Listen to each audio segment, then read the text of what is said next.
Fala pessoal da Literatura e Algo Mais, Bruno Rebouças, hoje para falar de um tema que eu adoro, Segunda Guerra Mundial. Ontem foi o dia da vitória, 75 anos do fim da guerra na Europa.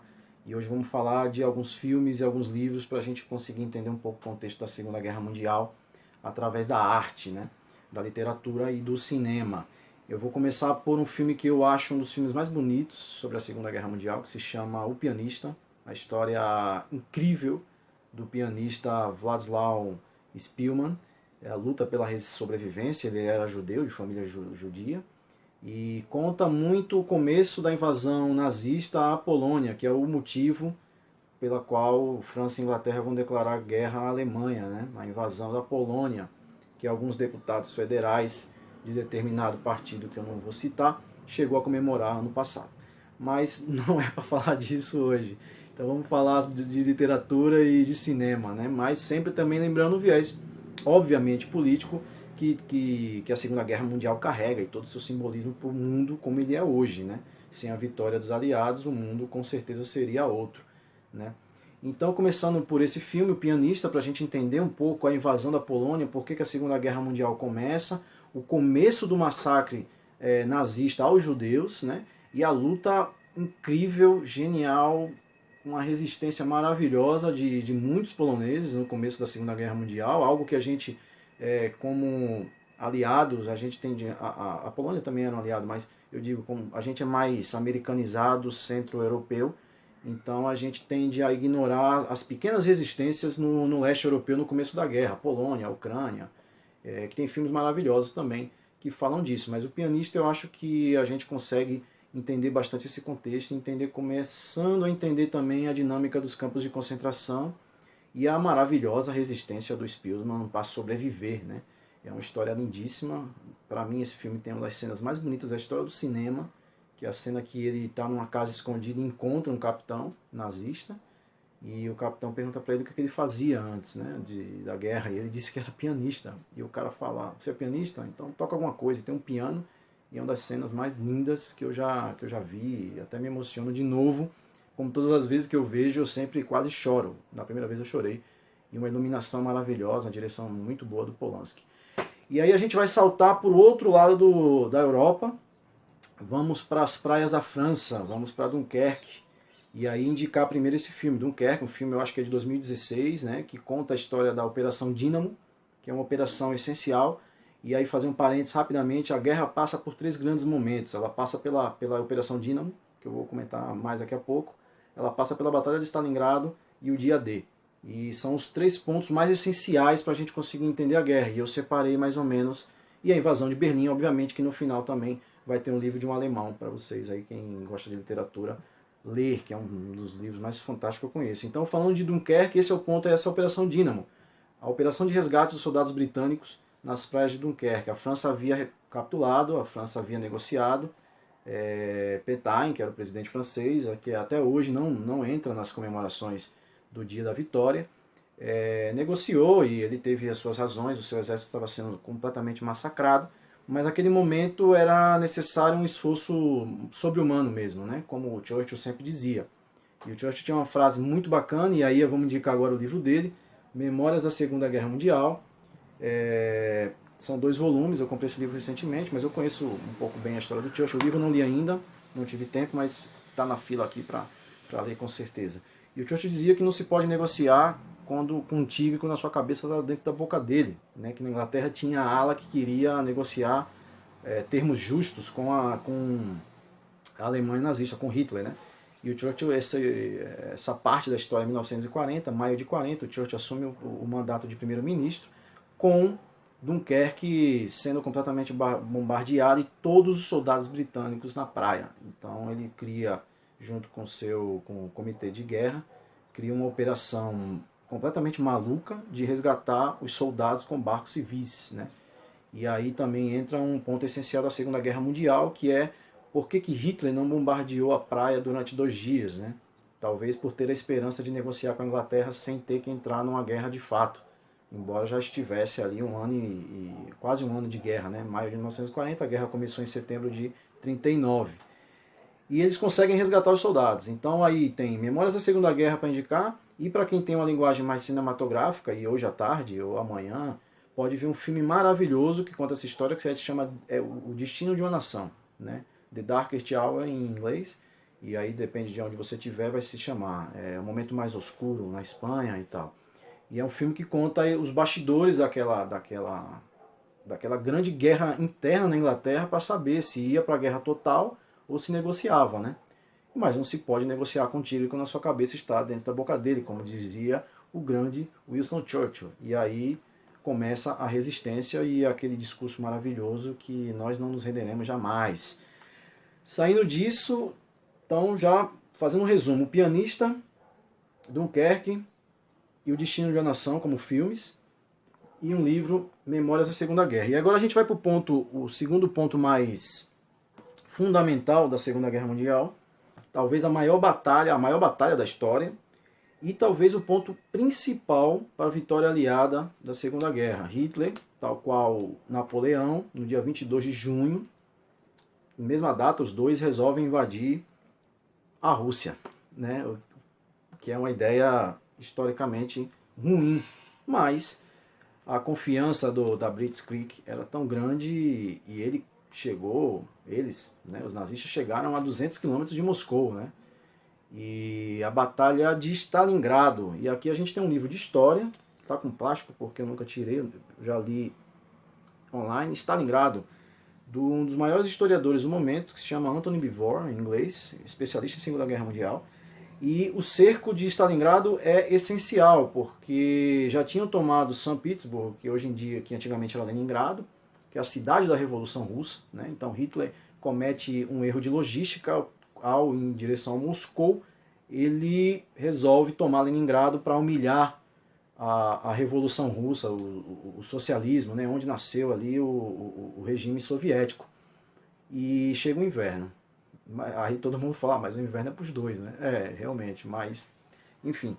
E aí ele chega em Stalingrado, que era uma batalha essencial. Se Stalingrado, o Exército Vermelho, não consegue expulsar os nazistas de lá, acho que a vitória a vitória não teria acontecido, ou teria acontecido de uma maneira completamente louca, né?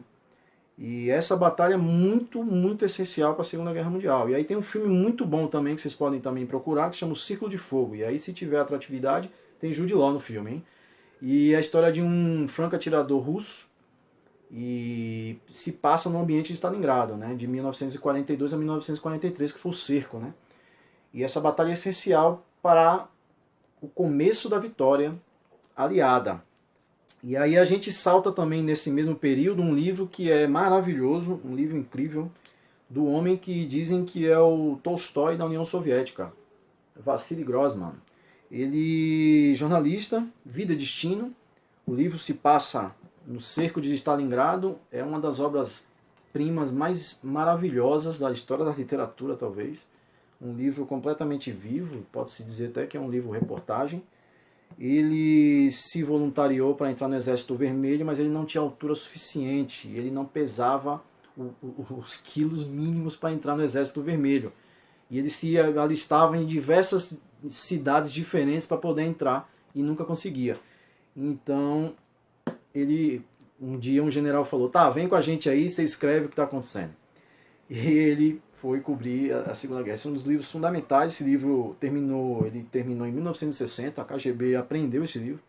E a versão original dele, que é essa que a gente conhece, só foi publicada em 1980, né?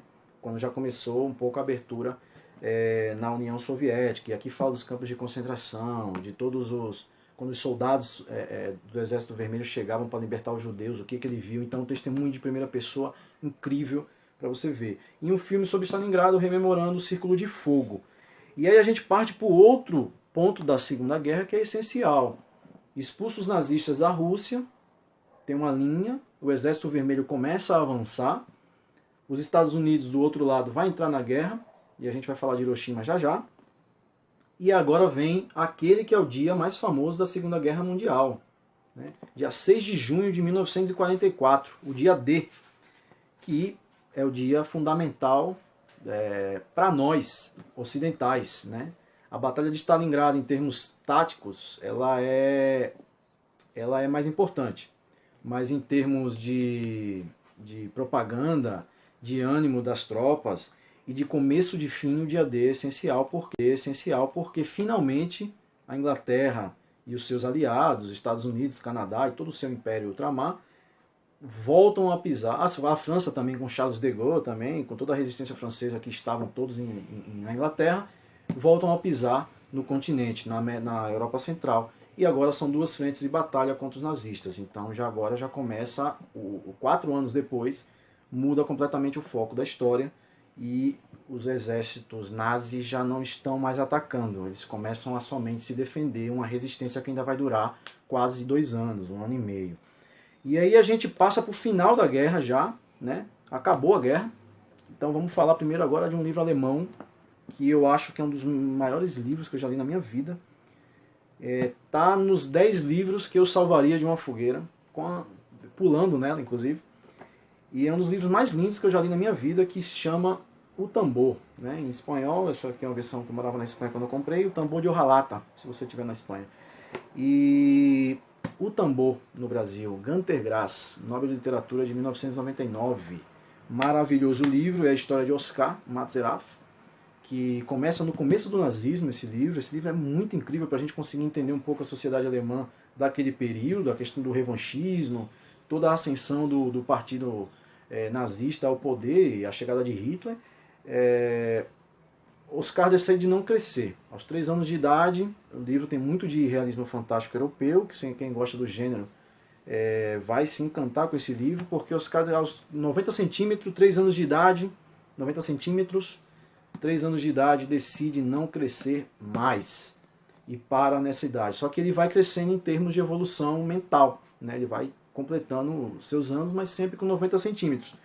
E ele tem um tambor, igualzinho aqui, ele tem os olhinhos azuis, ele é um menino muito bonito, assim, é um dos personagens mais bonitos e mais sacanas que existem na literatura mundial.